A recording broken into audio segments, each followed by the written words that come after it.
Uncovering the secrets and exposing the lies. That's what readers of freedomsphoenix.com get every day. Readers of freedomsphoenix.com are constantly provided the information that detail the real news between the lines of propaganda about government policies and the true relationship we all have with coercive governments. Learn the true condition of our economy, innovations and technological breakthroughs in energy, health, computer science, and space travel. Learn the truth well before it's admitted to in the lamestream media, the media that is so last century. Corporate media has evolved into nothing more than distributors of government propaganda, but we now have a fantastic alternative. FreedomsPhoenix.com provides constant news updates on the issues that affect our lives in the most important ways. Our liberty and our property are under constant attack, and FreedomsPhoenix.com provides the understanding behind the propaganda while encouraging the participation of our readers. Join us at FreedomsPhoenix.com. That's freedoms with an S, Phoenix.com. FreedomsPhoenix.com, where the revolution between the ears has already matured. Freedom's the answer. What's the question? You're listening to Ernest Hancock.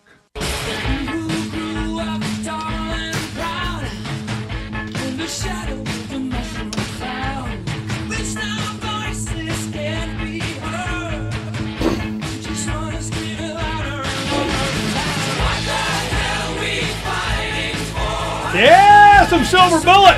Yeah, silver bullets are coming. Nick and I, we're putting up all the goodies. WalletVoting.com. I wouldn't drink that on there. That'd be bad, right? You know, what we want to do is make sure that, this silver thing, we're not done yet. We're kind of done, but we're going to have some fun with that and just educate the people on, just go to WalletVoting.com. You'll start seeing what's going on. Now, the one thing I did want to do before we got to more of Nick's questions was to kind of, in the last segment we'll do it. We'll start talking about, why you're coming out. I mean, this has to be corrosive. Once you start to understand the truth, you're like, we know the truth. We know the truth. At least we want to know the truth. A lot of people don't.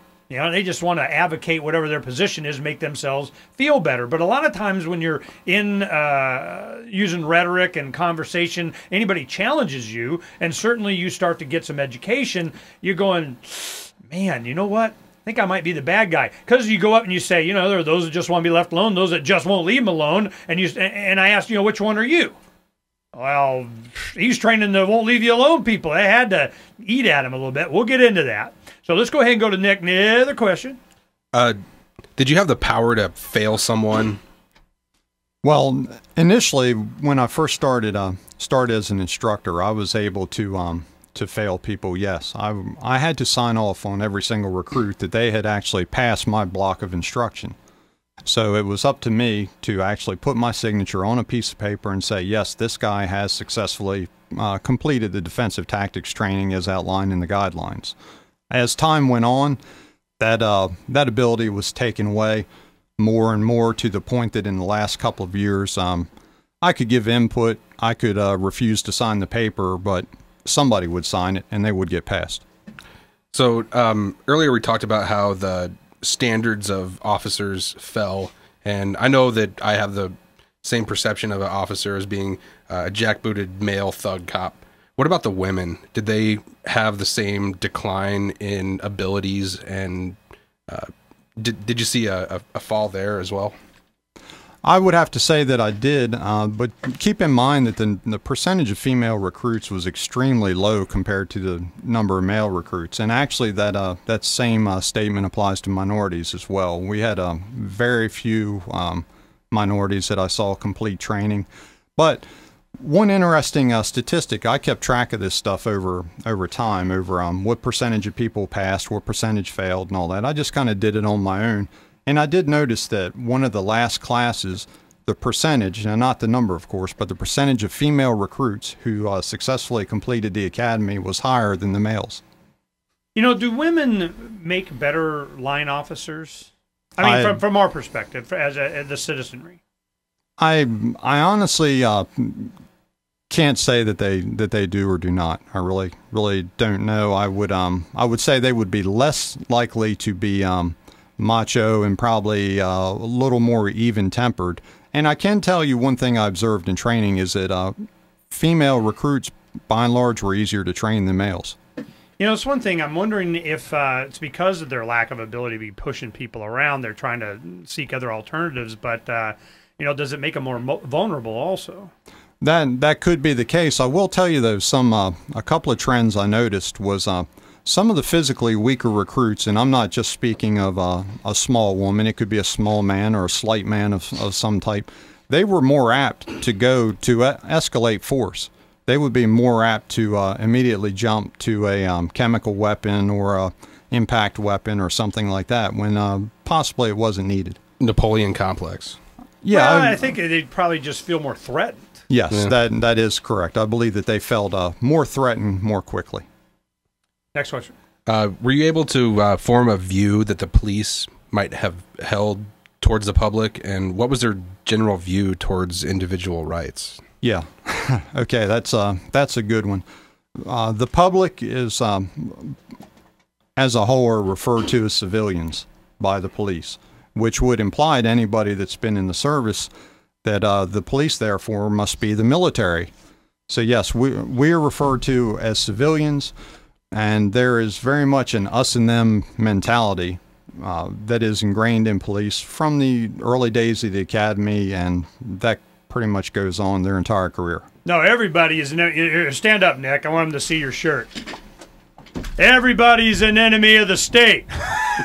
Especially some people that are labeled. Okay, go ahead. Next question. Any disturbing trends that you witnessed while training police, and did they have any idols? Any idols? Yeah, that's an interesting question. Yes, because remember, I'm from back east, and something that struck me pretty funny was when I noticed that the police academy, one of the administrators put a picture of Joe Arpaio up on the wall. And even though there was quite a distance, but they pretty much idolized him as America's toughest sheriff. Yes, absolutely. Yeah, I got plenty of Arpaio stories. All right, next question. What kind of requests did you get from officers for specific training? Like, did they request anything special? Like, I want to know how to hurt this guy really bad. I want to know how to break this guy's arm. Well, when the recruits are new and before the instructor and recruit relationship is really explained to them very thoroughly through the use of push-ups and other inducements, they are more inclined to ask questions like that. They'd come up and ask the typical, how do you kill somebody with one strike, or what's the deadliest type of strike, or something like that. And I would usually just kind of ignore that, and I would let them know that they needed to do 50 push-ups and think about not asking questions like that in the future. But yes, they did come up. Wow. Okay, Nick. What's your experience with tasers and how they were used by the police? Okay, well, I was doing this job when tasers became really widespread. And I never became a taser instructor. I never had any real desire to, but I did volunteer to be tased. And I can tell you, it's certainly not a fun experience. But when the tasers were first introduced, they were marketed and adopted as a less lethal weapon, as almost a replacement for a firearm. And I'll give you, for instance, a man with a knife. We often hear stories of a man with a knife that's been shot to death by the police. And everyone later on says, well, why didn't they disarm? Why didn't they do this? Why didn't they do that? And that is exactly the type of case where the taser was first marketed, was that, hey, here's a way you can handle a dangerous suspect with a knife or a similar type weapon without actually killing the person. Now they've moved up to where tasers have become pain compliance, in my opinion. So did you ever hear any stories about cops misusing their tasers? Oh, absolutely. Cattle prod. Oh, we're just livestock. Cattle prod, cattle prod. Go ahead and tell us about it. Okay, well, I had it's kind of a funny story. I remember one department in particular that had purchased quite a large number of tasers, and while the tasers were new, like any other new tool, they became a toy of sorts. And the way the story went was that one of the officers was at a party where, of course, alcohol was being consumed, and he decided to show off and took his taser and shot a raccoon with it. So shortly after that, it was my understanding that he and many of the officers in that department were relieved of their tasers, and they were put in the hands of the supervisors. So did you ever run into any cops that were on steroids or talked about steroids? I can't really give you anything on that one. No, I never, I don't have any firsthand knowledge of that. And I mean, I could look at somebody and say, I wonder if he's doing this or that, but no, I don't have any information on that one. Well, tell me about the guys that after you trained them, they would come up to you and they recognize you on the street or say, yo, what's up? And then they would tell you how things were after the academy. Go ahead and talk about, we're going to have to wait. We'll do that when we come back here on Declare Your Independence in just a little bit, because I want to know that. Of course they're going to have the manual. I mean, you're getting all kinds of civil suits and everything. They go, well, how were you trained? And then they'll bring out the manual, they'll bring out the trainers, and this is what, and they'll try and protect themselves, and we told them the right thing. But where do they get their real training? Well, it's when they first get on the street with somebody and they tell them how it really works. We'll talk about that when we come back. This is Ernest Hancock. I'm publisher of freedomsphoenix.com and the radio talk show host of Declare Your Independence. Now, I want to give you my personal endorsement of a wealthy U.S. citizen that is predicting that in 2011, we will witness the most important day in America in more than 50 years. He's produced a video for you. It's a real eye-opener, and I want to make sure that you have an opportunity to watch it. www.endofamerica, the numbers 1 and 7.com. Endofamerica17.com. This video has the history of how we got where we are now and where we're going and why. Now, it's a lengthy video. It'll be about 20 minutes, but you need to watch this so you understand what's going to happen to this country and how you can protect your wealth and even benefit financially. Now, you go there. It's free. I want you to watch this video. You need to have this information so that you can survive the economic collapse that's coming to America. It's not if, it's when. That's End of America, the numbers 1 and 7.com. After you watch it, you'll understand why I endorsed it.